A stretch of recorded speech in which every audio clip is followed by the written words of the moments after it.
pas toujours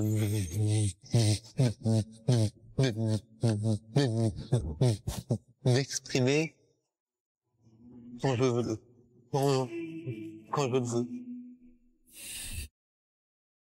Bonjour tout le monde.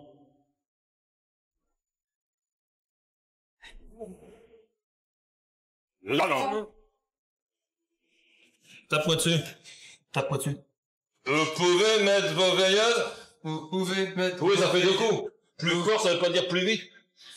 Bon, genre... Ouais. Inspire, on va raconter ta vie. Je cherche Appuie. un distributeur de billets. C'est peut-être qui arrivé. Trop de choses d'un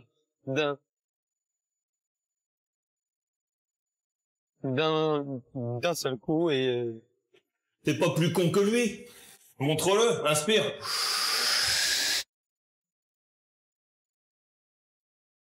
À 22 ans, Jérémy, avec son physique de jeune premier, a tout pour lui. À une petite différence près, il est bègue. Je sais pas ce que vous recherchez exactement. C'est pour voir à peu près ce qu'il y a dans les ventes. Ce qui se fait, les nouveautés. Ce qui se fait en ce moment. Ouais. Quand ça bloque, c'est l'horreur. J'ai un sentiment de honte et c'est dur. Pour Jérémy, chaque conversation que lui impose la vie courante est une épreuve. Le plus difficile aujourd'hui, parvenir à surmonter son handicap. Depuis toujours, le jeune homme mène un combat pour se faire comprendre. Dès l'âge de 3 ans, ses parents découvrent qu'il souffre de bégaiement. Jérémy a dû faire face aux moqueries incessantes de ses camarades d'école durant toute son enfance. Quand de récréation, c'est vrai que il y a beaucoup de camarades qui se moquaient de moi. Mais le plus dur, c'est de se faire...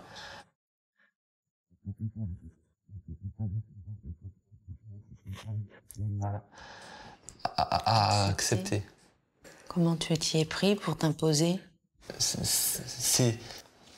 On se moquait de moi et puis que ça allait trop loin, et bah ça partait soit en bagarre ou et c'est comme ça que j'ai pu faire un peu ma loi, quoi. Au quotidien, même si sa maman Lydie et son petit frère Maxime le protègent, Jérémy ne supporte pas que l'on cherche les mots à sa place. Quand tu bloques, j'essaye souvent de finir ta phrase, même si c'est pas bien.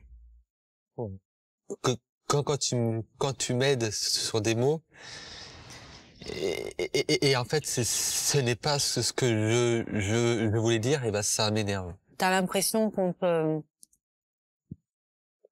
te comprend pas, alors que c'est pas ça du tout. C'est le fait que on est un peu pressé par le temps, on est fatigué, on est énervé, c'est pas bien, mais c'est comme ça. Avec le temps, Jérémy a appris à vivre avec son bégaiement. Cela ne veut pas dire qu'il l'accepte. Aujourd'hui, son handicap est devenu un frein à son évolution professionnelle. C'est vrai qu'au travail, il y a souvent des réunions et pas toujours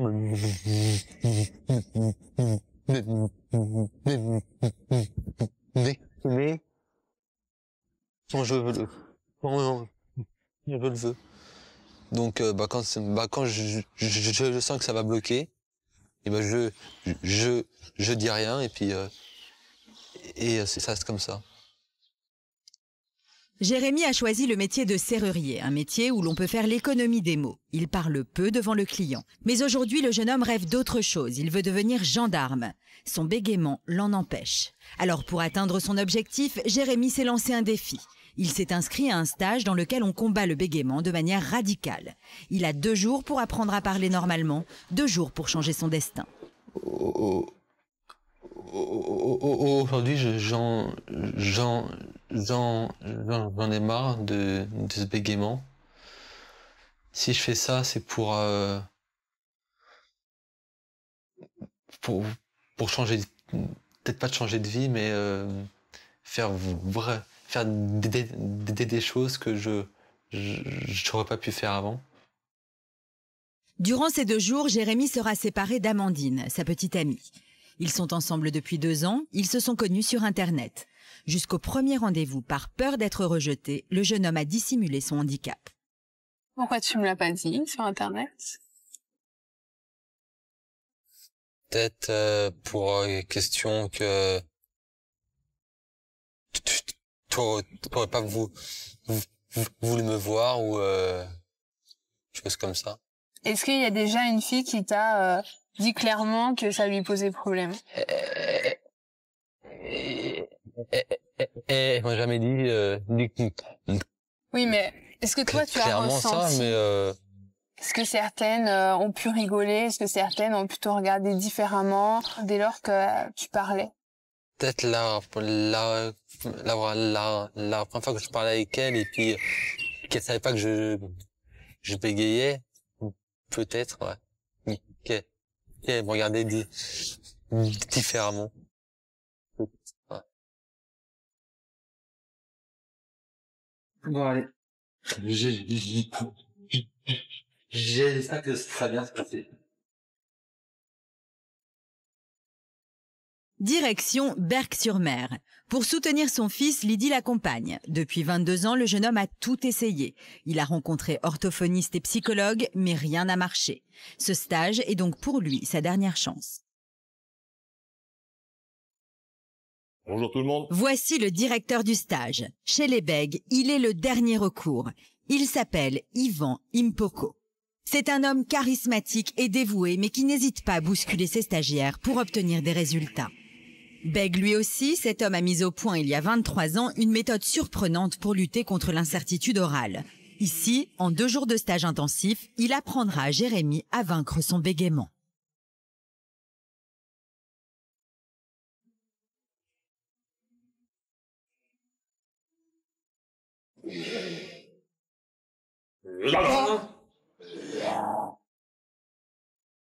Le groupe est composé de nouveaux et d'anciens stagiaires. Aline fait partie des anciens, elle est venue se perfectionner.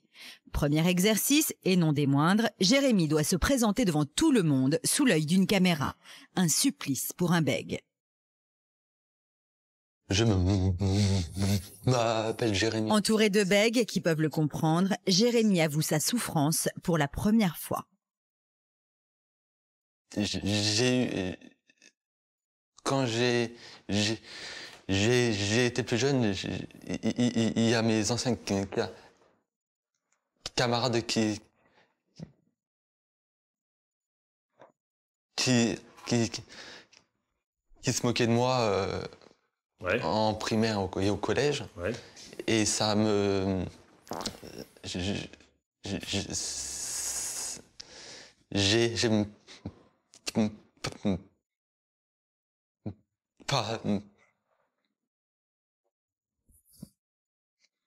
passer des...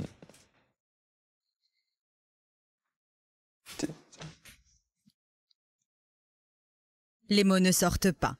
Pour sa mère qui l'observe, l'émotion est trop forte, elle quitte la pièce. Lydie comprend à cet instant le désarroi de son fils.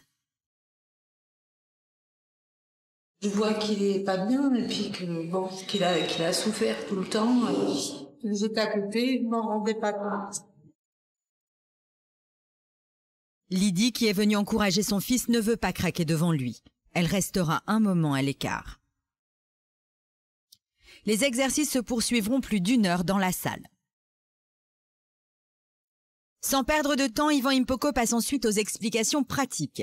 Sa méthode est simple. Pour ne pas bloquer sur un mot, chaque syllabe doit faire l'objet d'une contraction musculaire. À ce stade, il n'est pas nécessaire d'articuler. Si je commande au serveur un café, s'il vous plaît, ça me fait donc un ensemble de 6 syllabes. Pour 1, j'ai une contraction. Café, ça fait 2 contractions.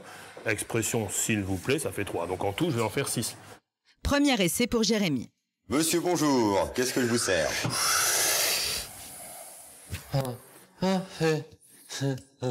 Oui, mais fais-les plus fortes et plus lentes, et moins rapides. Allez.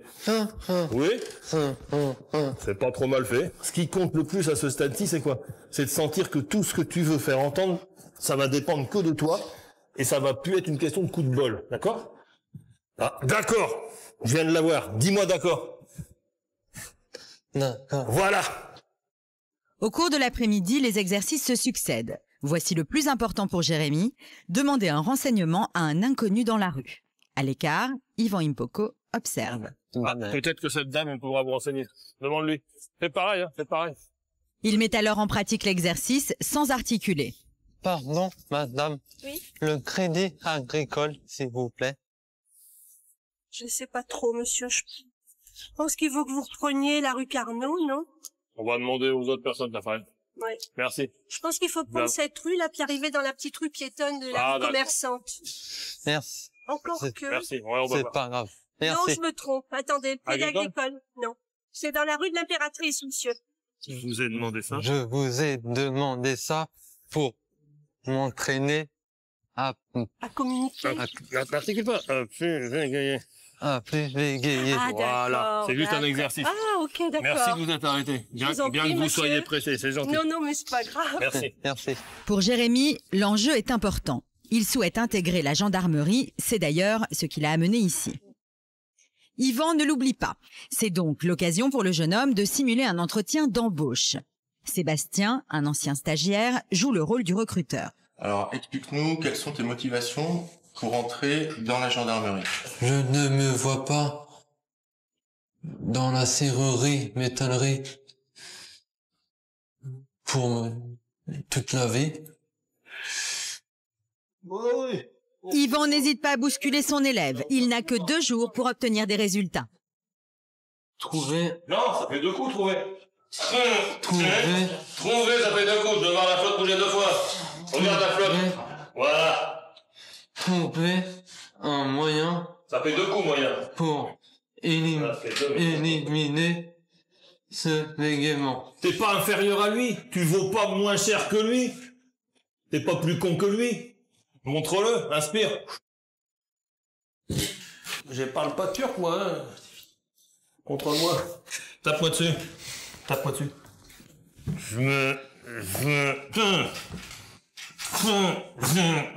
Avec de l'entraînement, t'arriveras à faire ça de façon plus évoluée, bien sûr.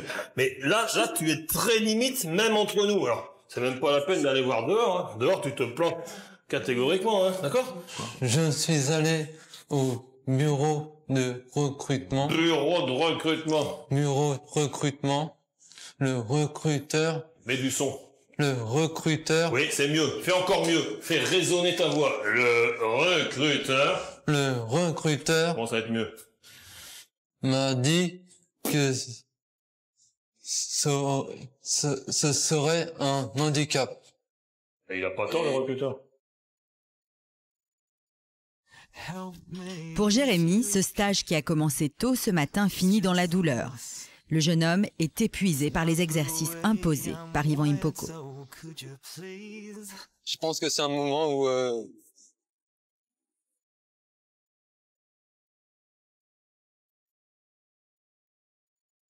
je sais pas.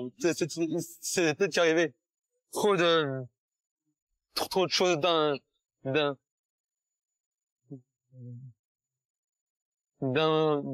seul coup et voilà.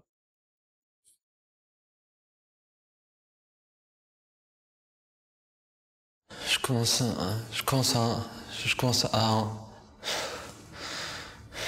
à en avoir marre. J'ai envie de décompresser. J'ai envie d'être tranquille.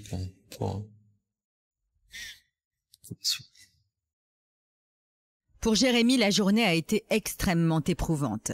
Il préfère s'isoler dans sa chambre. Sa mère, qui s'inquiète pour lui, le rejoint. Le jeune homme profite de cette occasion pour lui avouer ce qu'il a sur le cœur. C'est un mélange de stress et de fatigue. Et voilà quoi. Stress. Ce qui me stresse aussi, ce que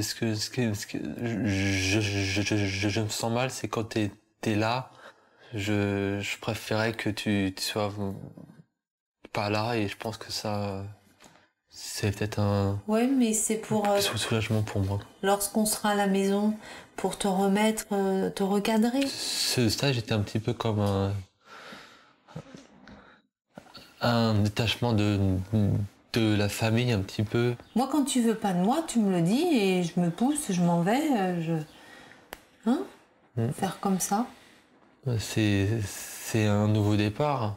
Oui, mais si avec ça ce que marche, tu après vas- ça peut changer une vie. Pour la première fois, Jérémy envisage ce que pourrait être sa vie sans bégayer. Jérémy, c'est vrai que je le sens soucieux ce soir parce que j'ai peur. Il a peut-être peur qu'il ait du mal à, enfin, oui, avoir du mal à faire ça tout le temps, quoi. C'est à l'avenir. Est-ce que ça deviendra un automatisme? Je sais pas. Je pense qu'il est bon. C'est normal, hein, sa première journée. Demain, je pense que ça va bien se passer. Hop. Le lendemain, Yvan emmène ses élèves à la plage. C'est ici qu'ils peuvent s'exercer à la parole qui leur fait défaut. Autour, il n'y a personne pour les entendre, ils sont libres de s'exprimer sans retenue.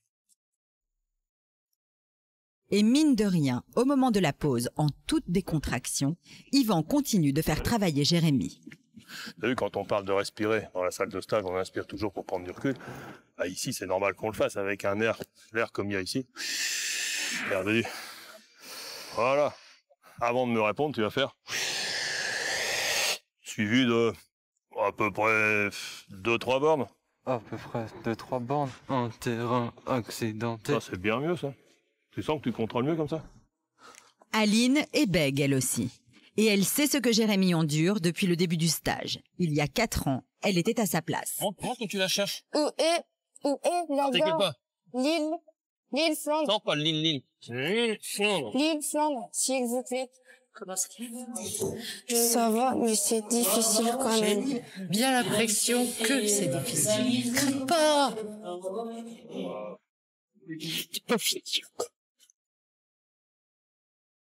Aline est aujourd'hui une jeune femme épanouie. Ce stage lui a permis de poursuivre ses études.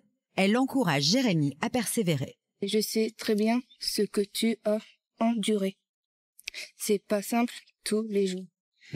Mais si tu fais ce stage, c'est pour prendre une revanche. Mais surtout, n'aie pas peur. Fonce. Et si tu te plantes une fois, tu recommences, tu prends ton temps, mais ne cherche pas à aller trop vite. Tu y vas tout doucement et ça passera tout seul. Voilà. Ouais. Bon. Voilà. On sera toujours là, même quand ça va pas. Le stage est presque terminé. Ce sont les anciens, Sébastien et Aline, qui prennent la relève.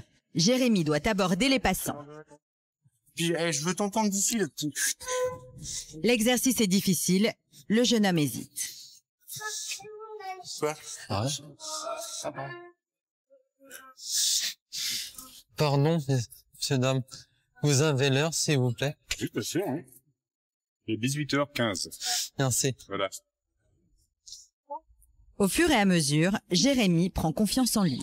Tiens, regarde, il y a une nana pas mal, là, une vendeuse de glace, là. Tu vas lui demander, on va dire, t'as envie de faire des sports nautiques à Berck. Tu lui demandes si on peut louer des chars à voile, des trucs comme ça. Bonjour, madame. Bonjour. Je voudrais faire un sport nautique et c'est pour savoir s'il y a un club de voile ou... Oui, il y a un club de voile. On peut faire des tours de voilier, par exemple? De voilier, oui, bien sûr. Oui, vous pouvez. D'accord. Merci, madame. Au revoir. Au revoir.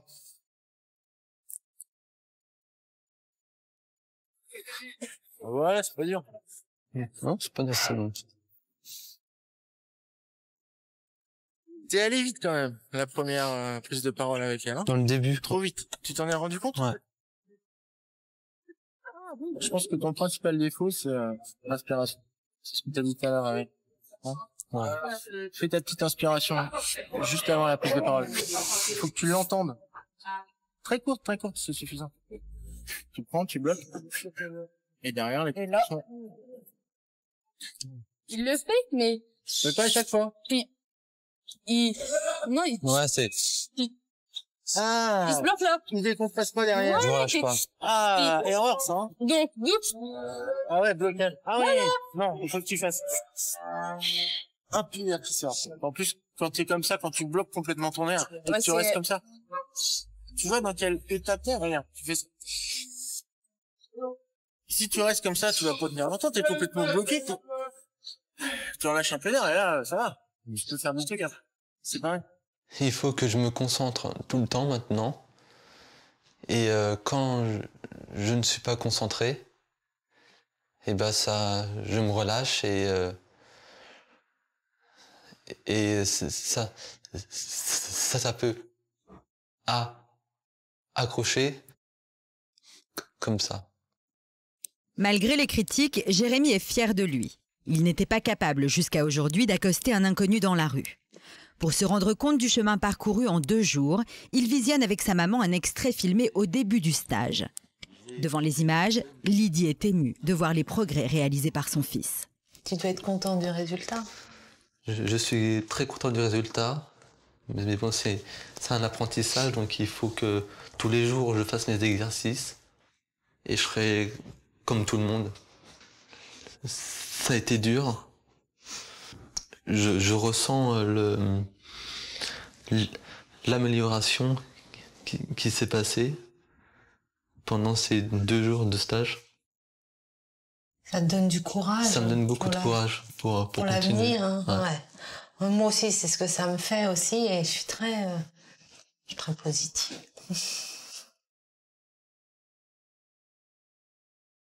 L'heure est venue pour Jérémy de rentrer chez lui. Le jeune homme est impatient de montrer aux siens les progrès accomplis.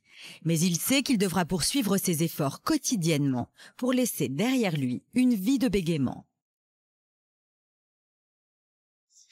Chez lui, Jérémy est très attendu. Son père Dominique et son petit frère l'ont toujours protégé et sont impatients de découvrir les progrès réalisés par l'aîné.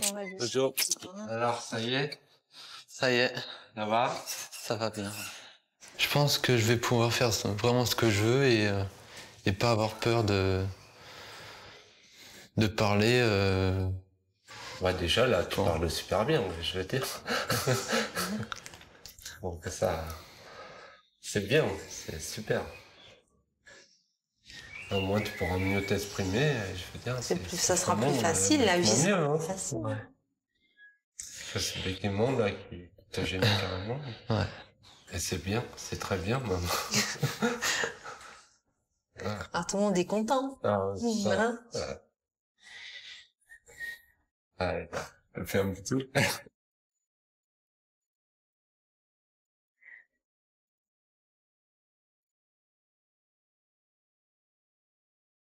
C'est ce qu'il y a de plus beau, hein.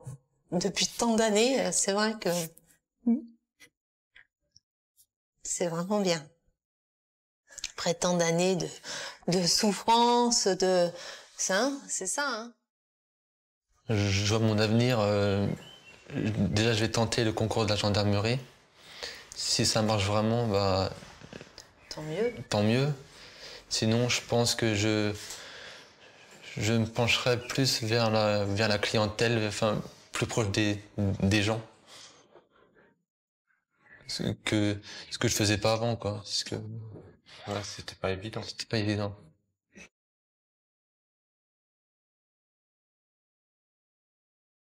C'est con. T'as vu. Il y a un monsieur. Bonjour. Bonjour, moi je me présente. Je suis votre sœur. C'est Christine. Cette femme, c'est Christine, 44 ans. Elle n'a qu'une idée en tête, retrouver son frère Alain, qu'elle n'a pas vu depuis 35 ans. Pour comprendre son histoire, il faut revenir de nombreuses années en arrière.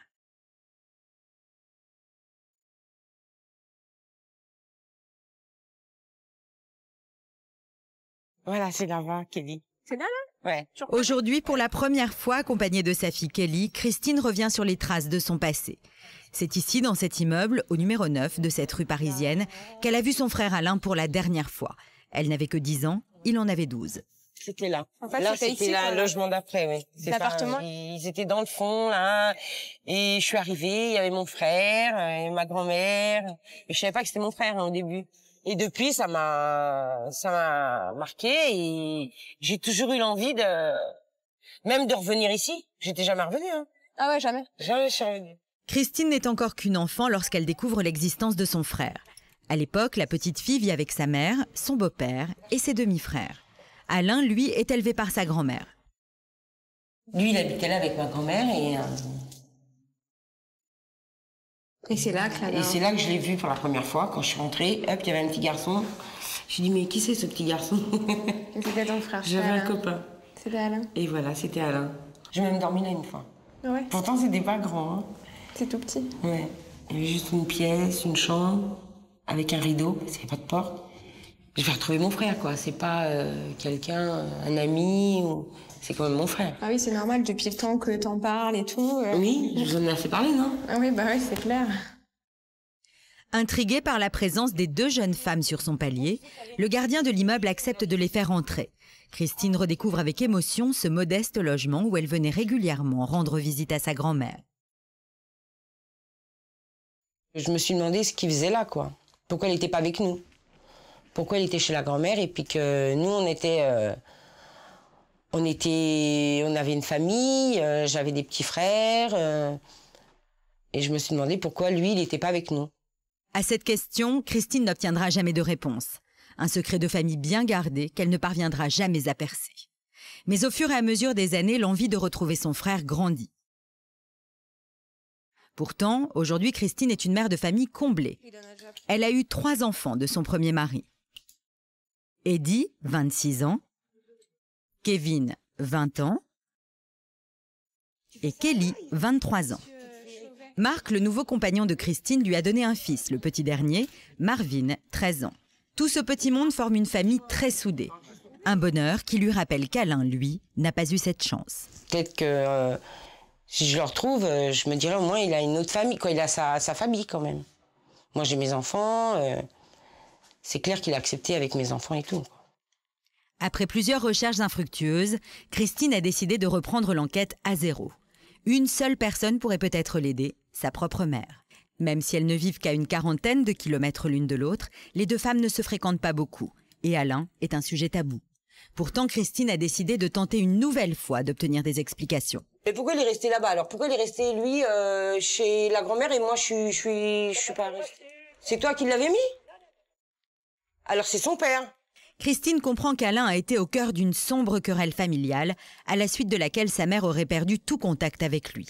Elle ne peut donc pas aider sa fille, mais elle lui fait quand même une révélation. Alain n'est en fait que son demi-frère et non son frère. Christine tombe des nues. Ah bon? Ah bah d'accord. Bah c'est une nouvelle encore? Bah non, je savais pas. Bah oui. Première nouvelle, bonne nouvelle. Pour Christine, cela ne change rien, mais si elle veut retrouver son frère, elle sait qu'elle devra se passer de sa mère. Heureusement, il y a Kelly, toujours partante pour épauler sa maman. La jeune femme se montre très impliquée dans la recherche de son oncle. Non, j'ai eu sa date de naissance. Dans ces recherches, elle nous a un peu emportés. Enfin, moi, elle m'a emportée. Et... Enfin, je trouve que c'est beau, quoi. Donc, c'est pour ça que ça me touche et que j'ai envie vraiment de l'aider parce que ça lui tient vraiment à cœur, quoi, de le retrouver. Je suis fière d'elle parce qu'elle continue malgré les échecs et malgré qu'elle ne connaît pas depuis... elle l'a pas revu depuis longtemps.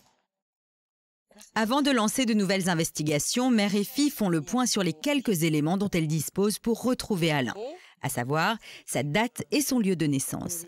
L'homme est né à Paris au début des années 60. Il a donc aujourd'hui 46 ans. Il y a une quinzaine d'années, Christine l'avait localisé en banlieue parisienne, croyant ainsi toucher au but. Alors quand j'ai retrouvé Alain où il habitait, j'avais fait des recherches et j'avais été à Saint-Ouen. Et là-bas... Elle m'avait dit qu'il avait habité là, qu'ils avaient déménagé ça faisait 1 an et que qu'elle ne savait pas sa nouvelle adresse. Alors donc elle m'avait dit, je vous conseille d'aller aux HLM et puis ils vont vous le dire. Et arrivé aux HLM, ils ont pas voulu. Ils m'ont dit oui, en effet, on a son adresse, mais on peut pas vous la donner. Donc eux, ils avaient l'adresse. Eux, ils savaient. Donc, eux, ils savaient où il était. D'accord. Une autre piste plus récente les conduit dans une commune voisine. Christine décide de contacter la mairie. Oui, bonjour madame, excusez-moi de vous déranger. Voilà, je suis à la recherche de mon frère. Oui. Et j'aurais appris qu'il avait vécu ou qu'il habiterait encore à Asnières. Et j'aurais voulu savoir si vous pouvez me renseigner. Pour ça, il faudrait que vous fassiez un courrier. Ah, un courrier, on ne peut pas me donner par... Non, on n'a pas le droit. Bon, tant pis alors. Première déception pour Christine qui préfère passer le relais à sa fille. Dans la région, de nombreuses personnes portent le même patronyme qu'Alain. Kelly tente sa chance dans plusieurs autres mairies alentours. Non, pas peine. Oui, allô, bonjour, je vous appelle, j'aurais voulu avoir le service des électeurs. Bonjour, excusez-moi de vous déranger. Je vous remercie à la recherche de mon oncle et j'aurais voulu savoir... Parle-lui qui répond Ballot. Désolée, au revoir. Merci madame, au revoir. Pas le droit de donner d'informations par téléphone. C'est vrai que c'est difficile. Les réponses négatives se succèdent. Mais il en faut plus pour décourager Kelly qui poursuit son enquête sans relâche. Sa persévérance commence bientôt à payer. Un employé lui apporte un indice. Il est dans l'Oise. Vous ne pouvez pas me dire la ville? Parce qu'on habite à côté, quoi. Parce qu'en plus, on est à côté, vous voyez. C'est dommage de passer à côté de ça. On est à la limite de l'Oise. Pardon? Alain serait en fait dans l'Oise. Reste à savoir où exactement. Kelly est bien décidée à obtenir l'information. Déterminée, elle tente d'amadouer son interlocutrice et elle a raison. Une grande ville. Bon, allez, dites-moi le nom. Ça serait gentil, madame. C'est pas méchant, hein, c'est juste ma maman qui veut retrouver son frère. Hein. Kelly joue la carte de la sincérité et poursuit son interrogatoire sur le mode de la devinette. C'est à Creil. À Senlis. Et à Soissons. C'est pas de chez nous, c'est pour ça. Amusée, l'employé apporte des réponses malgré elle. Kelly insiste. C'est ni Creil, ni Soissons, ni Senlis. Je vous ai dit non. Donc c'est peut-être Beauvais. Peut-être. Plessis-Belleville. Non, c'est Beauvais. C'est à côté. T'es Beauvais, c'est ça? Kelly croit détenir la bonne réponse. Pour elle, Alain est à Beauvais. Encore faut-il vérifier cette piste. C'est vachement gentil quand même d'avoir dit que c'était dans l'Oise, à Beauvais. Donc, je vous remercie. Au revoir, bonne fin de journée. Quelques instants plus tard, elle passe un coup de fil à la mairie. Verdict.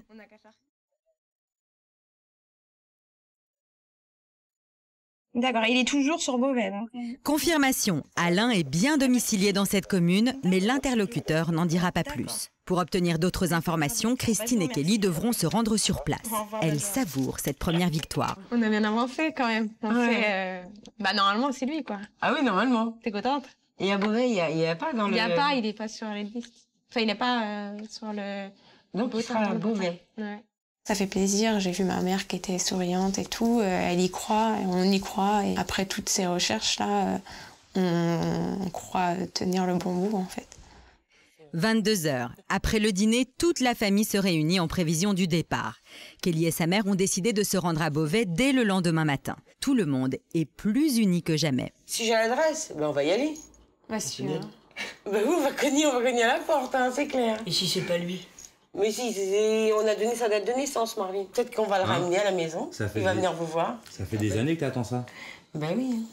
Ça fait quelques années quand même. C'est combien d'années? Bon, 6 ans, 7 ans. Bah déjà depuis qu'elle le connaît, c'est moi qu'elle a arrêté. Il existe. Pas quand t'avais fait le listing de tous les noms. Il y a plus longtemps. Il y a plus de 10 ans ça, mais bon, depuis qu'elle sait qu'il existe aussi quand même dans sa tête. T'as une appréhension ou... Bah un petit peu, oui, parce que je sais pas la réaction qu'il va avoir, quoi. Voilà. Tu sais quoi, tu saurais quoi, non, quoi pas lui dire vraiment, pour le toucher? Mais non. Non. Ça se trouve, il va ouvrir la porte et il va pas vouloir nous voir, quoi. De toute façon, ça sera même pas lui, ça se trouve, il sera pas là. Mais si. Tu sais ce que tu devrais faire? Écrire ce que tu vas lui dire. Et comme ça, si jamais il veut pas te parler ou quoi que ce soit, bah tu lui laisses, tu lui dis bah regarde, tu lis ça et puis tu lui laisses ton numéro. Une lettre. Tu lui fais comme une lettre. Bonne idée, Kelly. Moi, je lui dirai jusqu'au bout, quoi qu'il arrive, même si je le retrouve pas Si on le retrouve pas aujourd'hui, demain, après-demain, c'est pas grave, on continuera à le chercher. Et puis, qui sait, peut-être qu'un jour, bah, on le retrouvera. Si c'est pas aujourd'hui, ça sera plus tard.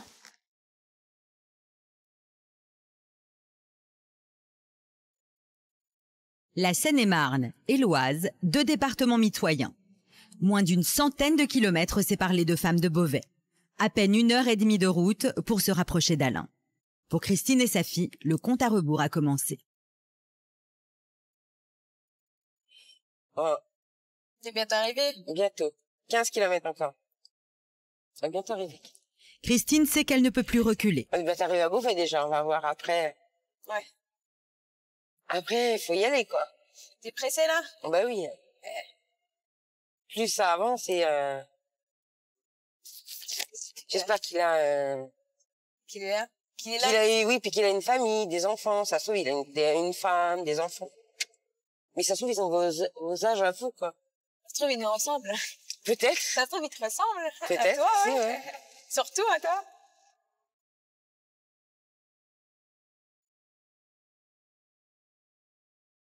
Christine et Kelly ne sont jamais venues à Beauvais. Elles ne connaissent pas la ville. Mais c'est sans trop de difficultés qu'elles trouvent la mairie. À peine garées, sans perdre un instant, elles se précipitent dans l'enceinte de l'établissement. Pleine d'espoir, elles s'adressent au service des listes électorales afin d'obtenir le sésame tant espéré. Chercher l'adresse. Bah oui, Oui. pas qu'à faire. Donc l'adresse. C'est le soulagement. Cette fois, Christine détient enfin l'adresse qui va peut-être la conduire à son frère. Bon, ben voilà. Ah, merci, c'est gentil, très gentil. Bonne journée, au revoir. Merci, vous aussi. Au revoir. Au revoir. C'était vite, quand même. Ah, bien. C'était vite. Impressionnées par la solennité des lieux, les filles attendent d'être sorties pour exprimer leur joie. Ça y est, maintenant. On l'a, ça y est, et on n'a plus qu'à chercher. Hein. On va y aller, on va les voir, on va les chercher. Ah, On va les chercher déjà et on va voir s'il est. on rentre pas à la maison, t'es sûr? En plus, on est samedi. Samedi, ils travaillent pas en général, les gens. Au pire, même s'il est pas là. Tu sais où il est. Tu Voilà. sais que tu peux le J'ai trouver. déjà une adresse. Heureuse. Heureuse. Voilà. Avec cette adresse en main, Christine touche enfin au but. Angoissée à l'idée de cette rencontre peut-être imminente, elle décide de soumettre à sa fille la lettre qu'elle a rédigée pour son frère. Sache que durant toutes ces années, je n'ai pas cessé de penser à toi. J'ai toujours su que tu étais mon frère et qu'un jour on serait de nouveau réunis. Mais si ce jour n'est pas encore arrivé, je garde l'espoir. Je n'ai besoin de rien d'autre que de te retrouver. Les histoires de famille ne m'intéressent pas. L'histoire qui m'intéresse, c'est celle c'est la nôtre, quoi. Hein? C'est d'une sœur et d'un frère qui n'ont pas pu grandir ensemble et qui n'ont pas pu se connaître.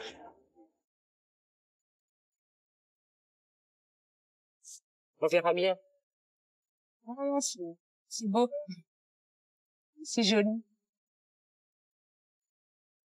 Nous, on est là. Après un rapide coup d'œil sur un plan de la ville pour se repérer, Christine et Kelly reprennent la voiture. Direction cette fois le domicile d'Alain. Il fait un peu chaud. Mais trouver son adresse s'avère plus compliqué que prévu. Dans la voiture, c'est un peu la panique. Ah, mais là, on va être au feu rouge, mais on sait pas. Malgré leurs efforts, au bout de quelques minutes, elles sont perdues. On peut pas y aller. Faut reprendre par là, peut-être. S'il vous plaît, est-ce que pour aller à la rue du... C'est par là. Voilà. Christine et Kelly ont l'impression de tourner en rond. Elles commencent à s'impatienter. Bah là, on est même plus à Beauvais, quoi. Ouais, on va faire demi-tour, mais je peux pas y aller, Kéline. Puis les gens, ils sont énervants, ils klaxonnent. Quelques instants plus tard, nouveau demi-tour, elles reviennent sur leurs pas. Là, donc, Après, là. il fallait aller rue de la préfecture qui était là et la rue de Macron là-bas. Cette fois enfin, elles semblent dans la bonne direction. Ah, il y a un petit chemin caché. C'est là. C'est après la boîte aux lettres. Bah, c'est dans la la boîte aux cour. lettres. C'est Non, là. c'est là. Tout de suite. La maison, elle est là. Alain est peut-être là, derrière ces murs. Pour Christine, la pression monte. Tu vois, voilà, c'est la petite, là, ici. Ah, ok. Tu vois, bon, allez, on va faire un tour, les gars. Bon, on a trouvé. Ça y est, on a trouvé. T'es contente? Bah oui, hein. Oh là là là là. Mais ça je suis un peu stressée, là. Il avait pas l'air. T'es stressée? Tu lui demandes s'il te reconnaît. Mais non, je vais pas lui demander s'il me reconnaît, Kelly. Mais si, ça se trouve, il va te reconnaître. On avait 10 ans, il va pas me reconnaître. J'ai changé. Si toi t'as pensé à lui, ça se trouve, il a pensé à toi. Oui, mais bon, j'ai changé quand même, il va pas me reconnaître. Christine et Kelly se dirigent vers la maison d'Alain. L'angoisse se mêle à l'euphorie. Ça y est, ben oui, j'ai peur un peu. J'ai les jambes qui tremblent. Le moment de vérité approche. Dans quelques instants, mère et fille seront peut-être face à Alain. Arrête. Non, c'est là, Kelly. Là, c'est cette boîte aux lettres. Et voilà, c'est pas son nom. C'est sûr, monsieur Alain. Ah si, c'est marqué dessus, là, sur la porte. Comment l'homme va-t-il réagir en voyant Christine? Va-t-il seulement reconnaître sa sœur? Sans hésiter, elle frappe à la porte. Ça se trouve, il y a personne. Attends. Attends, je retire mes lunettes quand même. Voilà, il y a personne. Personne ne répond. Pourtant, à l'étage, une fenêtre est entrouverte. Les deux femmes tentent d'interpeller les voisins, mais l'endroit semble désert. Non. J'arrive pas avec mes ongles. Finalement, Christine aperçoit quelqu'un. Il y a quelqu'un là, s'il te plaît? Et c'est le monsieur qui habite ici? Le monsieur qui habite ici, il y a un monsieur qui habite ici? Tu le connais? Il est là? Je sais pas. Parce que nous, on cherche la personne qui habiterait ici, en fin de compte. Il s'agit d'un petit garçon. Bah, tu peux appeler ton papa, je vais lui demander directement. Kelly l'interroge. Lorsque soudain, Il y a un monsieur. la porte s'ouvre. Bonjour. Bonjour. Vous êtes Alain? Ben oui. Ben, bonjour, moi je me présente. Je suis votre sœur. C'est Christine. Christine. Ah ouais? Bah, salut. Oh, ben bonjour. Je me rappelle, on s'est vu une fois, je crois. C'est vrai? Ouais. Ben, c'est bien. Ouais. Si tu te rappelles. Ouais. Voilà, alors je t'ai cherché et puis... C'est sympa. Il s'agit bien d'Alain, le frère de Christine. Après toutes ces années de séparation, l'homme n'a pas reconnu sa sœur, mais il se souvient d'elle. Chaleureux, il l'invite même, ainsi que Kelly, à entrer chez lui. Mais pour lui, ces retrouvailles sont totalement inattendues. Tu pensais pas un jour? Attendez, j'avais pas le sentiment de manquer quoi que ce soit ou de manquer à qui que ce soit. Je veux dire, c'était standard. Quoi. Moi, je t'avais vu une fois, et puis j'étais vachement content de t'avoir vu, et puis c'était tout. Oui, voilà. Oui, je me rappelle de ça, quoi. Mais j'étais plus petite, donc je m'en souviens pas trop bien. Quoi. Mais ça m'est toujours resté dans la tête, donc... Yo, eh ben, c'est vrai que j'ai jamais non plus, je me suis jamais demandé ce que tu pouvais ressentir, toi. Je veux dire que moi, j'avais mon petit onge, j'étais peinard, mais je me suis dit, peut-être elle cherche, peut-être elle est... Jamais je sais pas, pour moi, c'était un moment de vie normal, et puis c'était tout, quoi. Ouais. C'est marrant que tu aies eu cette démarche-là. Alain raconte alors son histoire. Après avoir vécu toute son enfance chez sa grand-mère, qu'il croyait être sa mère, il a été placé en foyer à l'âge de 12 ans. C'est à cette époque qu'il a perdu tout contact avec le reste de la famille. En écoutant le récit de son oncle, Kelly fond en larmes. C'est mon frère, mais j'arrivais pas. Il y a Kelly. Moi, je suis émue.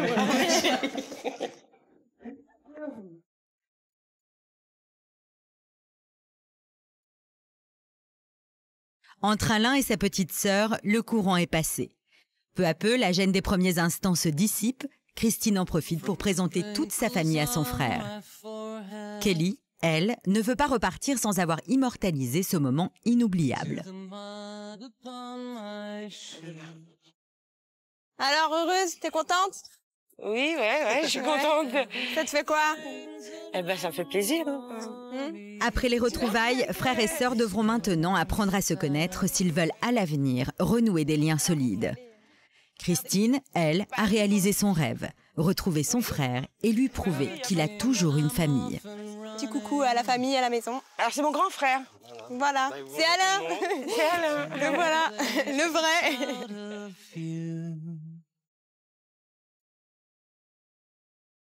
Sa femme Cindy passe bien après sa passion pour la musique. Vendredi, samedi, dimanche, t'es sorti. Attention, les mercredis. D'accord? Avant, hein. Donc lundi, t'es pas sorti. Mardi, t'as été boire un verre. Mercredi, t'es pas sorti. Et là, t'es ici. Donc voilà, oui. Et puis demain, on est vendredi. Donc demain, tu vas faire tes habitudes. Tu vois, demain est vendredi. Et ben voilà. Donc voilà. Donc ne fais pas celui qui ne sort pas, qui ne boit pas. Plus je vais sortir, de toute façon. Ben tant mieux. Ça, c'est clair. Tant mieux. Toi, tu râles jamais, toi. Toi, tu râles pas, toi. Et alors? Toi, tu parles pas. Toi, tu râles pas, toi. Tu râles jamais, Si, toi. je râle, mais à force de t'écouter, je fais plus attention, c'est tout.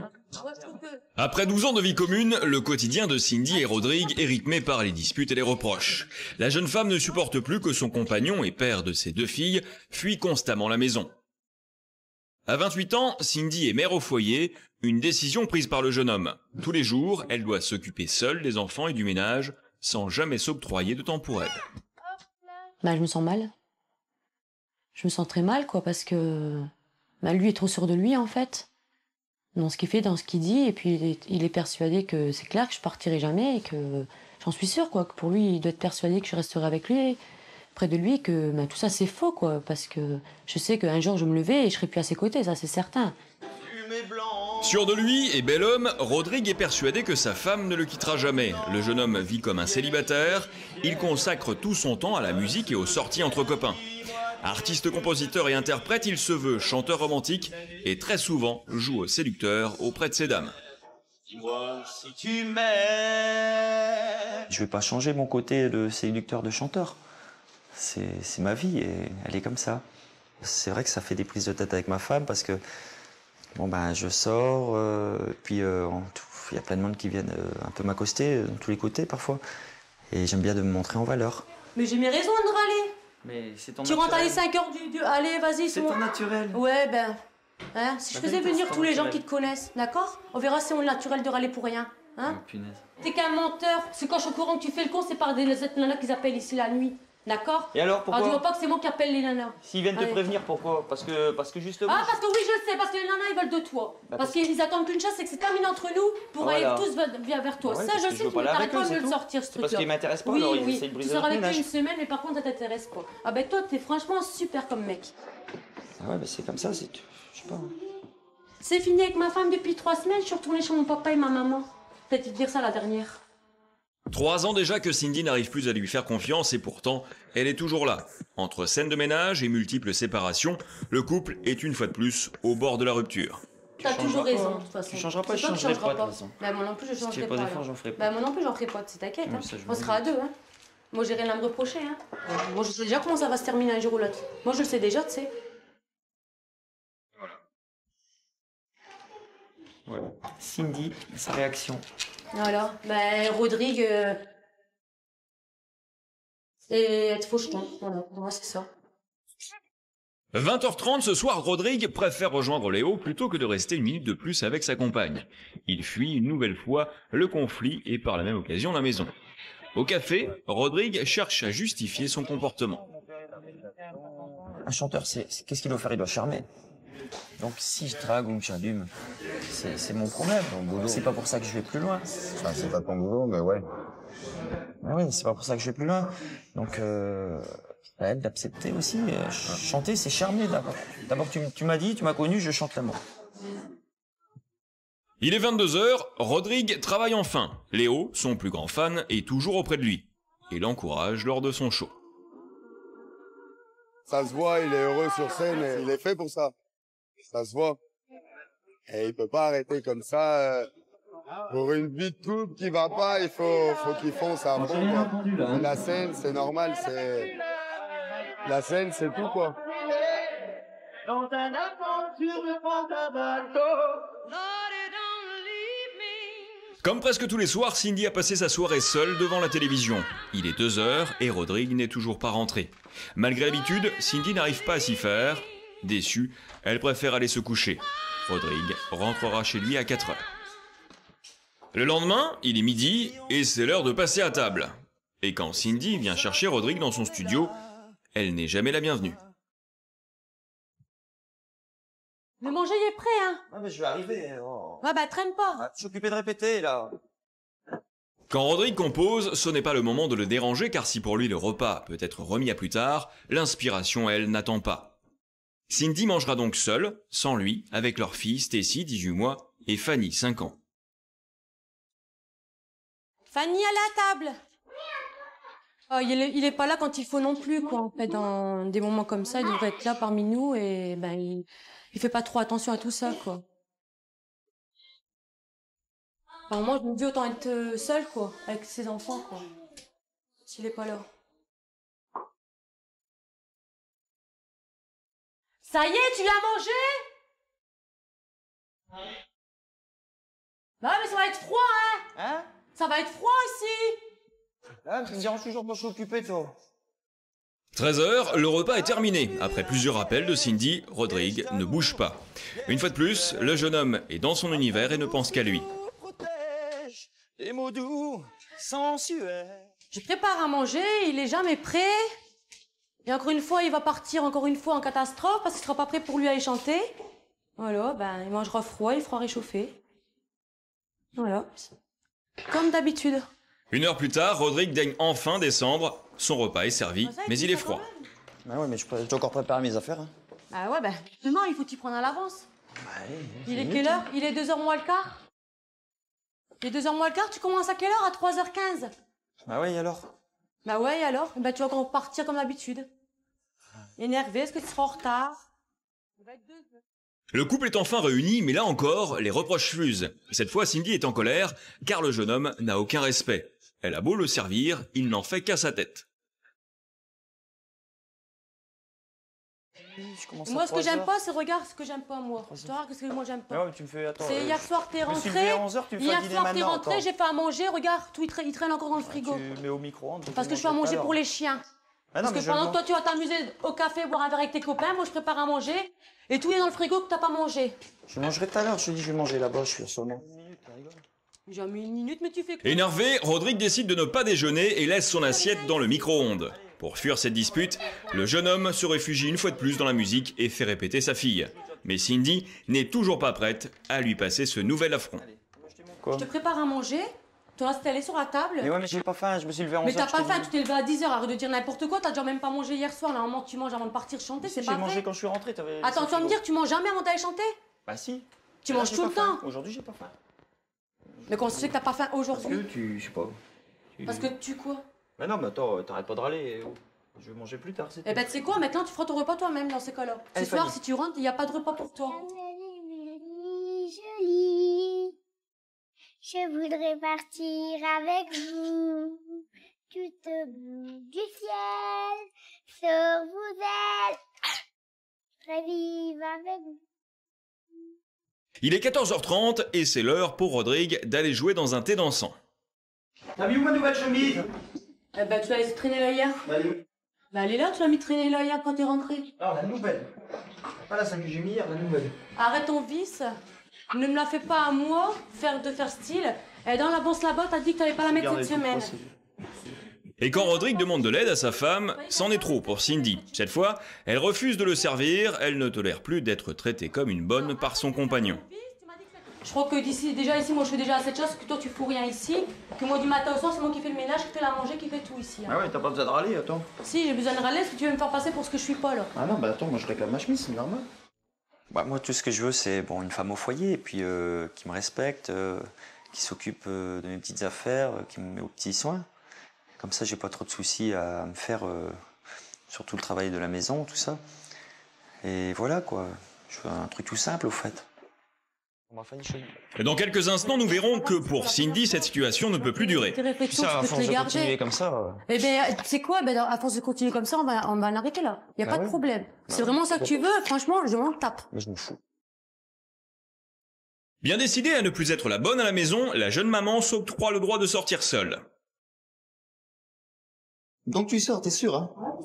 T'es sûr de toi, hein? Je suis sûre de moi. Je reviens pas en arrière. Tu veux me prendre au mot, ça t'embête quand même que je sorte, parce que tu dis, je vais me récupérer la prochaine fois. Ah bah ouais. Mais par contre, en temps normal, tu m'appelles quand je sors. Là, ne m'appelle pas, j'aurai pas mon téléphone sur moi. Un changement d'attitude qui est loin de plaire à Rodrigue. Maintenant, si j'attends toute la soirée comme un con, bah tant pis pour moi, quoi. Si bien je sors souvent, hein, je suis pas ça près, quoi, non plus. Donc là, patiemment, quand même. Et quand Cindy rentre, Rodrigue l'attend de pied ferme.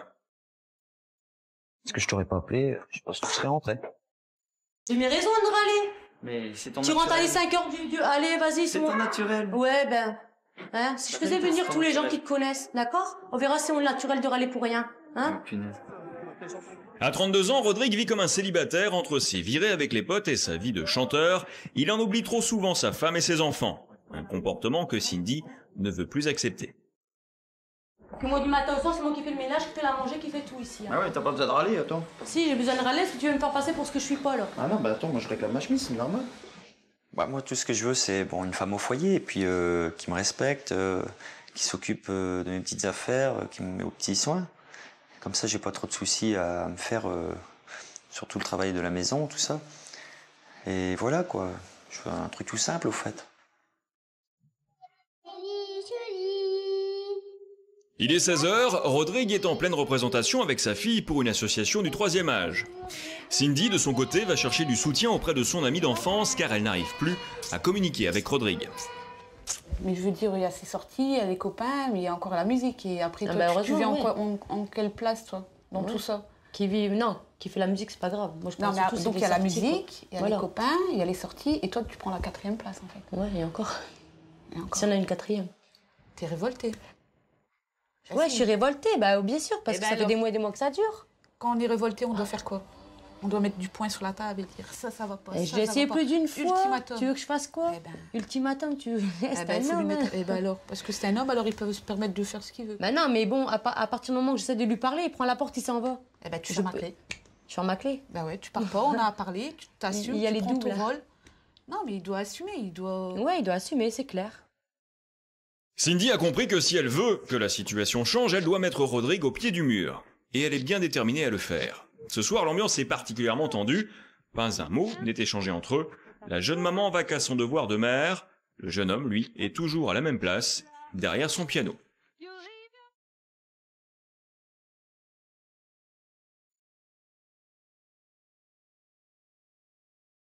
Et quand le jeune homme la questionne sur ses projets pour la soirée, Cindy n'est pas dupe.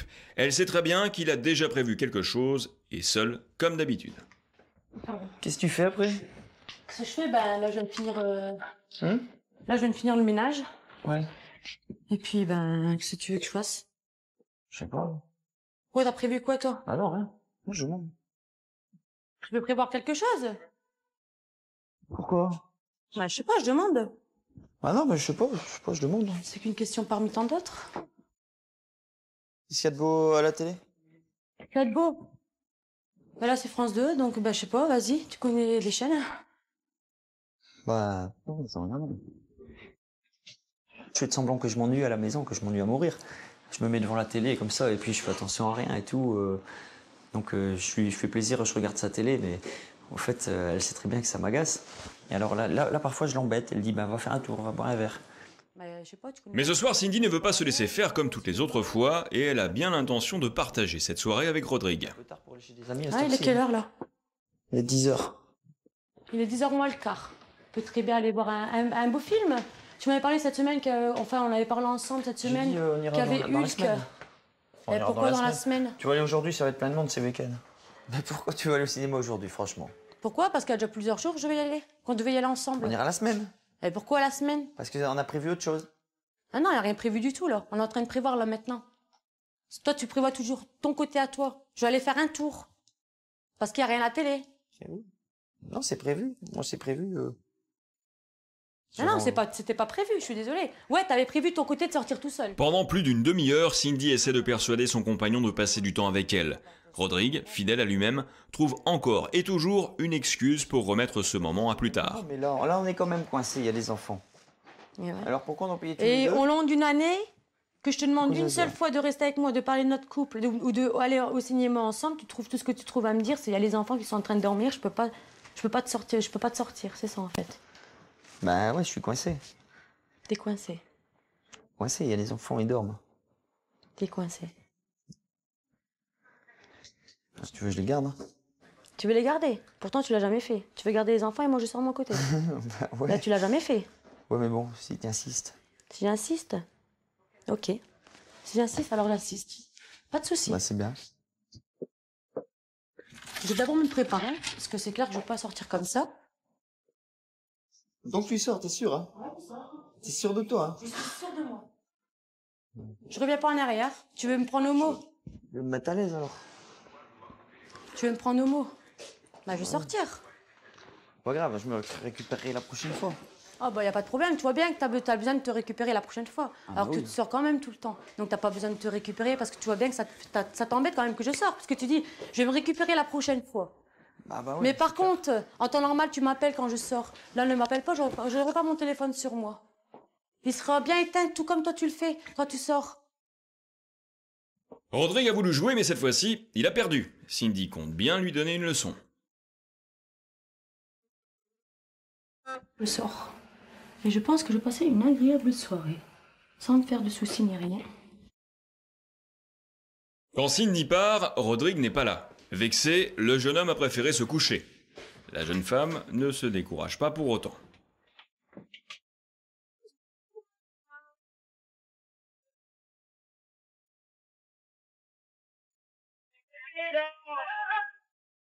Dix minutes plus tard, fait surprenant, Rodrigue n'a plus sommeil.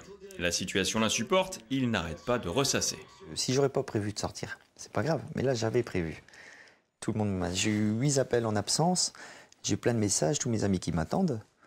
Et voilà quoi, si moi j'avais prévu de pas sortir, j'avais pas prévu. Elle avait rien prévu ce soir. Elle a voulu m'embêter, c'est tout. Alors d'ici une demi-heure, elle va être là. À mon avis, elle va arriver après. Ça m'étonnerait qu'elle rentre pas. C'est pas ses habitudes. Voilà. Sinon, dans une petite heure, à mon tour, je vais faire mon tour.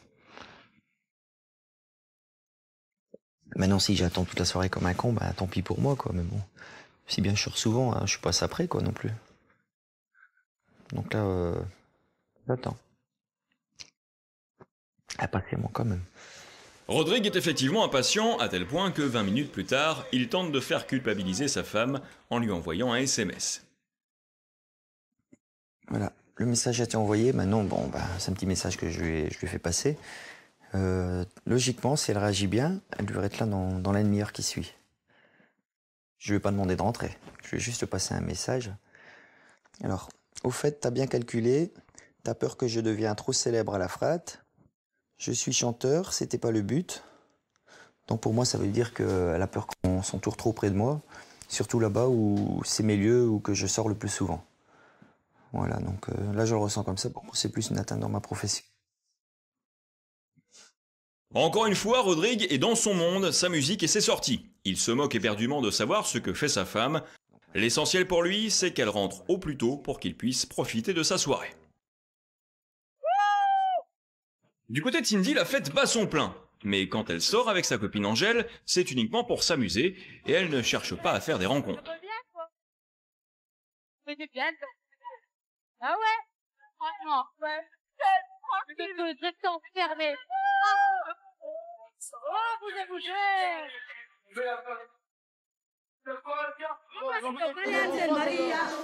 Il est 2h et Cindy rentre à la maison à toute vitesse car elle a reçu 2 SMS de Rodrigue pas très sympathiques. Le jeune homme n'a pas supporté de rester seul à la maison. Que tu t'aurais pas appelé, je sais pas si tu serais rentré. Ouais, franchement, là, tu me saoules. Franchement, là, t'es en train de Choisis tes conditions quand tu veux rentrer. Là, prévois. tu m'emmerdes, là. Franchement, t'es en train de m'emmerder. Si tu prévois, ouais, non, mais c'est tout. Ça fait 3 jours que tu me dis que moi je t'emmerde, mais franchement, là... Ouais, mais non, mais là, c'est réel, c'est tout. Ouais, non, c'est pas réel, justement. Si, c'est réel. Non, c'est pas réel, justement.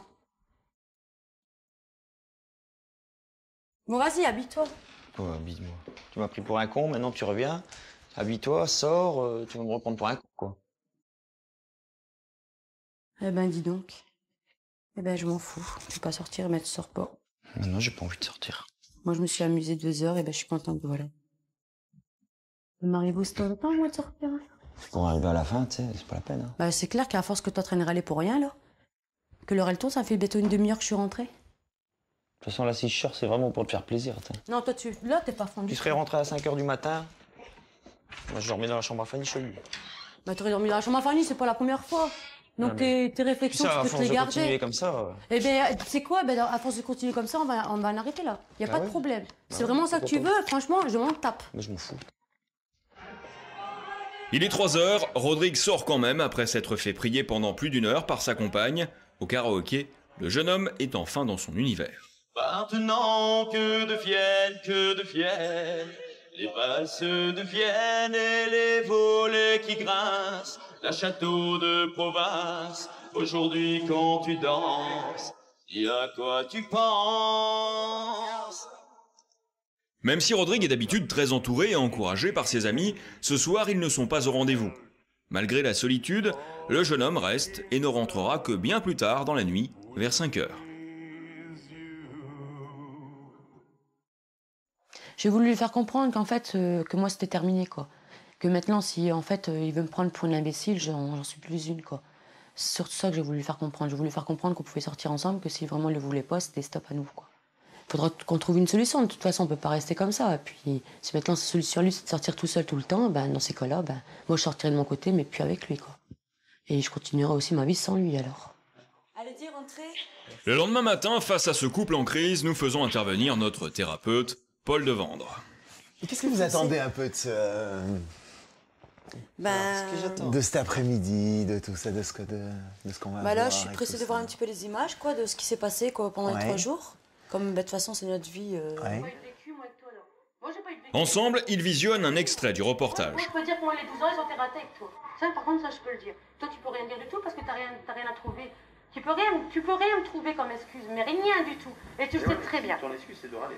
Sur une échelle de 1 à 10, 1 étant tout va bien, on est très heureux, le 10 étant la séparation, où est-ce que vous vous situez sur cette échelle de 1 à 10 dans votre couple? 9. Et vous? Moi, personnellement, ça, depuis le temps que... Qu'elle dit que c'est à 9, pour vous, c'est à 2? Ouais, je pense plutôt. Hein?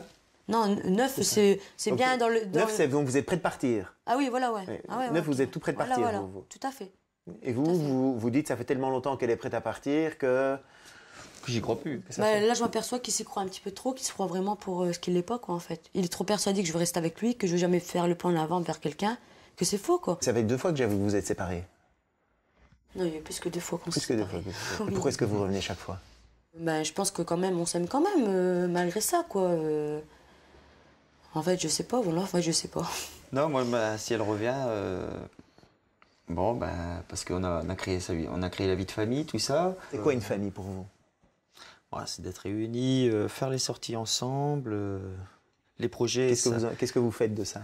Une famille, c'est savoir faire des projets à long terme. Ouais. Qu'est-ce que vous faites avec eux? C'est quoi pour vous une famille? Qu'est-ce que vous faites en famille? De temps en temps, je prends Fanny avec, hein. Non. Souvent. Non, c'est pas vrai. Tiens, pourquoi pas? Non, et tout le monde. Pas le soir, quand je sors. À 4. Non, c'est pas vrai. Il y a des choses que vous faites en famille. C'est quoi une notion de famille pour vous? En famille, tu prends Fanny de temps en temps pour la sortir, c'est pas vrai. Tu la sors jamais, ta fille. Aussi bien à 4 que vous deux, c'est pas vrai. Il faut pas inventer des choses. Je crois que pour vous et pour eux, ça vaut peut-être le coup de recommencer, de recréer peut-être des moments où vous êtes en famille, vous faites des choses toutes simples. Allez vous promener, vous faites des activités ensemble. Après plusieurs heures de discussion avec notre thérapeute, Rodrigue semble pour la première fois entrevoir que son comportement met en danger son équilibre familial et plus encore sa vie de couple. Alors après tout ce qu'il m'a dit, j'ai compris vraiment qu'en fait je n'écoutais que moi, que j'étais trop difficile avec ma femme et que je l'écoutais pas assez et si on me le disait pas et qu'il y avait personne pour m'ouvrir les yeux, je crois que je continuerai peut-être. Et donc si ça va pas d'ici 15 jours, 3 semaines, on ira voir donc un thérapeute pour parler de notre situation et ça pourrait qu'améliorer de toute façon. Rodrigue a eu une vraie prise de conscience et décide de faire des efforts. Il les emmène donc se promener au parc. J'essaierai de sortir un peu moins, mais on verra bien comment ça se passe. Durant plus de 2 heures, la famille au complet passera un agréable moment, sans reproche ni dispute. 1 an et demi après, nous retrouvons Rodrigue. Aujourd'hui, le jeune homme est devenu routier la semaine et passe tout son temps sur les routes, seul, dans son camion. Je vais pas vraiment renoncer à la musique dans le sens où quand je roule en camion, j'ai toujours ma guitare avec moi. Je traîne plus les bistrots comme avant, tout ça, parce que j'ai une occupation quelque part. Maintenant, Rodrigue ne fuit plus la maison, il n'attend plus qu'une chose, le week-end, pour retrouver les siens. Je suis impatient d'entrer, déjà pour voir mes enfants, ma femme. Et puis là, comme je rentre moins souvent, on va en profiter plus ce week-end. Et pourquoi pas, peut-être j'invite un petit resto cet après-midi. Tu vas aller plus haut? Cindy, de son côté, n'est plus une femme au foyer. Elle a repris un travail à l'usine, tout en assumant ses enfants durant la semaine. La jeune femme semble plus épanouie. Cette nouvelle organisation familiale a l'air de lui convenir. Maintenant qu'il est pas là la semaine, il me manque quand même. Mais ça fait du bien dans le couple, moi je dis. Puis on se parle beaucoup aussi au téléphone. Il y a beaucoup les enfants qui parlent aussi avec leur papa au téléphone, donc Moi, je m'en sors, quoi. Mais c'est vrai que c'est plus dur, c'est le soir, surtout. Samedi midi, Rodrigue retrouve enfin les siens. Après une semaine d'absence, c'est un foyer chaleureux qui l'accueille. Désormais, le jeune homme se montre plus affectueux avec ses filles et sa femme. C'est sage. Bisous d'abord. Voilà. Alors, qu'est-ce que t'as prévu? Ben, ton côté. Mon côté à moi, venir avec toi déjà, te voir chanter là. Et après? Puis après, on verra bien. Je vais rentrer, m'occuper de mes enfants. Moi, j'ai prévu autre chose. Ah ouais? Qu'est-ce que t'as prévu? Un petit resto. Bon, j'ai pris conscience que moi et ma femme, ça fait quand même pas mal d'années qu'on est ensemble. On a eu des hauts, des bas, on a failli se séparer plusieurs fois. Et elle a toujours été là pour moi, donc je suis quand même conscient qu'elle m'aime beaucoup, quoi. Il y a plus, on va dire, plus d'amour qu'avant, voilà. Même vis-à-vis des enfants, quoi. Pour le peu que le week-end, les enfants, ils les voient, au moins, il prend du plaisir avec les enfants aussi, quoi.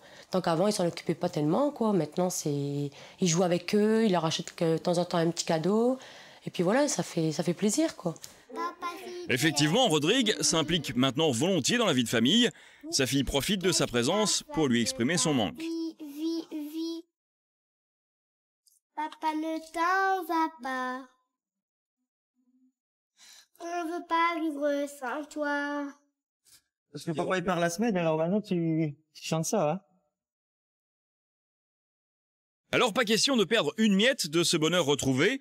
Aujourd'hui, c'est toute une famille qui le suit et l'aide lors de ses prestations musicales. Petits et grands vont même jusqu'à lui prêter main forte pour porter le matériel. Avant, donc tu fuyais à la maison, maintenant t'es plus avec nous. Avant, avec Fanny qui venait de temps en temps, maintenant. Quand t'es là, au moins ils peuvent venir tous les deux, c'est mieux. C'est plus agréable d'être en famille. Ton pain d'auto. Et on recherche la manivelle.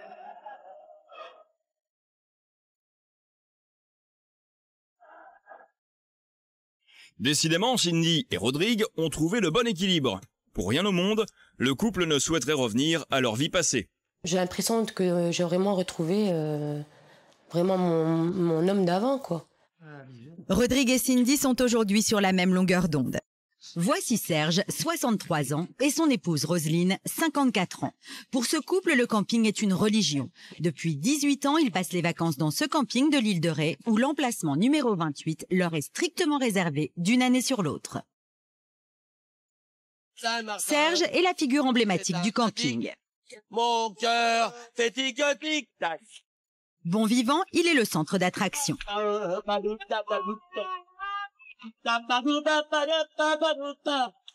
Autoritaire, il impose une discipline quasi militaire à sa femme Roselyne. On te dit les boules, là. Allez, rentre dedans. Rentre dedans. Non, tu m'attends dehors, hein. Tu rentres, t'es là pour une demi-heure. Tu me suis toujours. Ah non, par là. Viens là, c'est par là. Mais elle n'est pas la seule à en faire les frais. Tous leurs amis se plient également aux exigences du grand chef. Sans vouloir te commander, parce que j'ai bien commandé. Là, chercher les petits gâteaux pendant qu'il en reste. Abaisse-toi. Daniel, la chiffonnette, elle vient à pied ou quoi? Faut leur crier dessus tout le temps, leur dire. Faut répéter 10 fois la même chose. Saint-Martin, sur l'île de Ré. Les vacances du couple ont débuté il y a 4 jours. Roselyne et Serge ont retrouvé leurs amis et c'est l'heure de l'incontournable apéritif. Bon, alors à l'arrivée des vacances, hein. Voilà. Maintenant, on arrive tous les jours. Ah mais non, la dernière, c'est 3 semaines. Oui. Récemment retraité du bâtiment, Serge apprécie plus que jamais d'être en vacances. Et pour rien au monde, il n'aurait changé ses habitudes. Ce camping municipal et sa fameuse place 28 sont devenus pour sa famille une véritable résidence secondaire. Moi, je demande, depuis 15 ans, j'étais là. Enfin, où est Daniel? Où là? Ça, oui, ça, l'emplacement, c'est sacré, ça. Hein. Ouais, l'apéro, puis moi, puis là, la pêche. La pêche, le vélo. Le tiercé, c'est bien vacances. Ça, qu'il aime pas. Enfin, et la plage après-midi. On a nos habitudes, on arrive, on a nos repères. Ma caravane est là toujours au même endroit, au même emplacement. J'ai mon arbre où je mets mes vélos. Il n'y a pas de problème de ce côté-là. Et l'apéritif, tous les midis, c'est sacré. Bon, les vacances, on les attend depuis le mois de janvier. Il y a vivement qu'on est arrivé à l'île d'Orée. Hein. Et dès qu'on passe le pont, on dit, on est chez nous. Hein.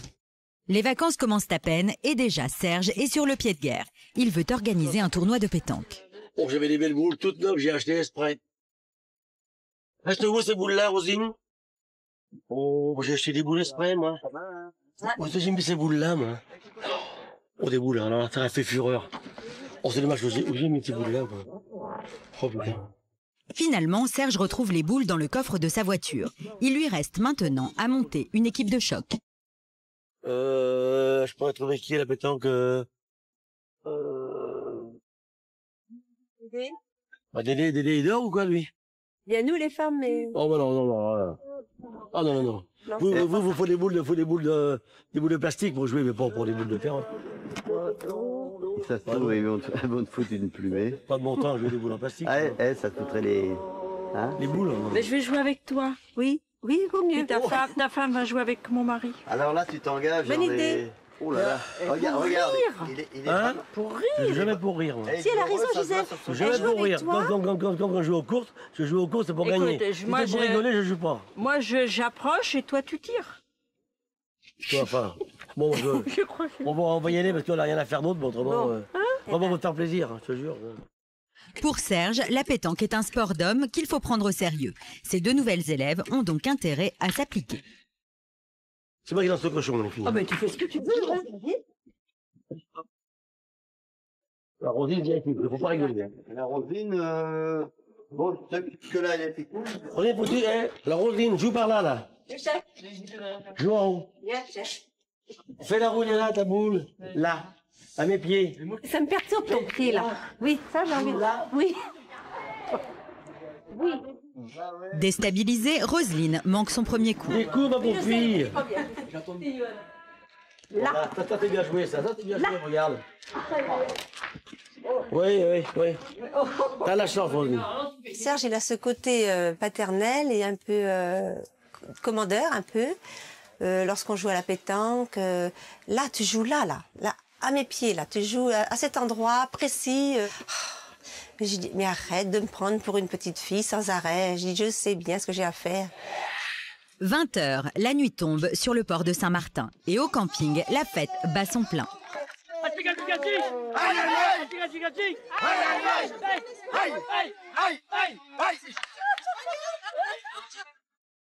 Après le dîner, une grande soirée karaoké est organisée. Et c'est, comme on peut s'en douter, Serge qui ouvre le bal.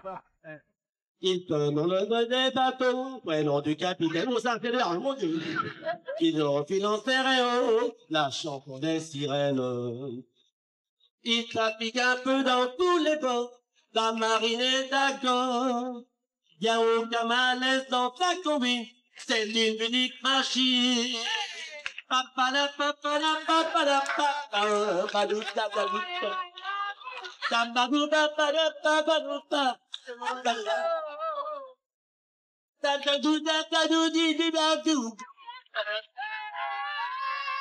Encouragé par son public, Serge ne veut plus lâcher le micro. On va revenir. Et en effet, Serge va monopoliser toute la soirée.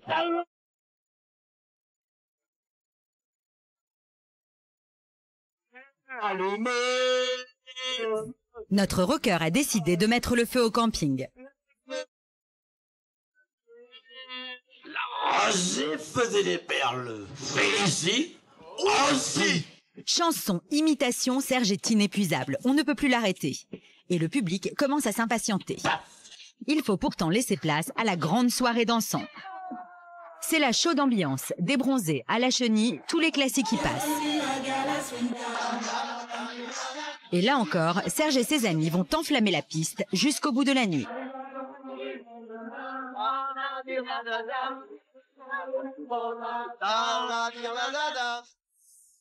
Le lendemain matin, le camping se réveille sous la pluie.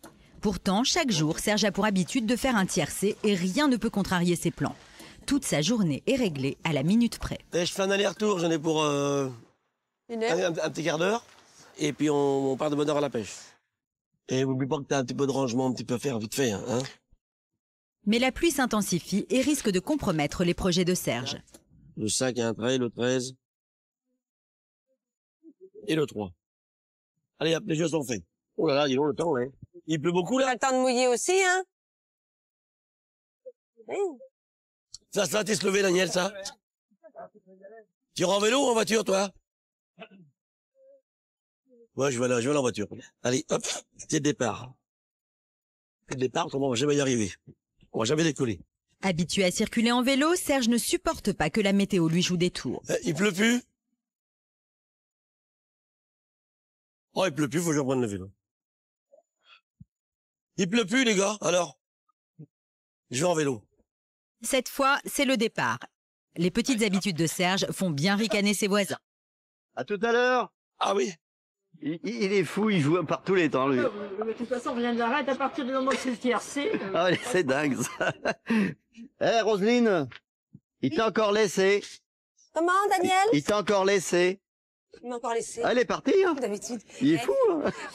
Il va pas être content. J'ai ouvert une boîte de petits pois. Il aime pas ça? Si, mais enfin, j'avais dit au départ les flageolets. Ah oui. De temps en temps, pour bien le contrarier un petit peu. Qui c'est qui a gagné?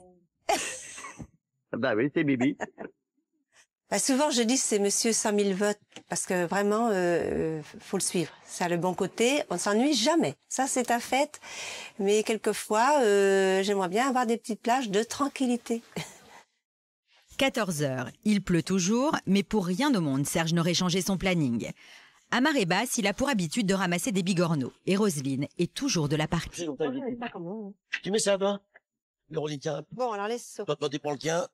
Moi, je prends le mien. Oui. Et on y va. Tu me suis toujours. Je te suis. Vas-y. Comme toujours, c'est Serge qui commande. Ah non, par là. Il connaît cette plage comme sa poche. Là, on pense qu'il n'y a pas trop d'eau.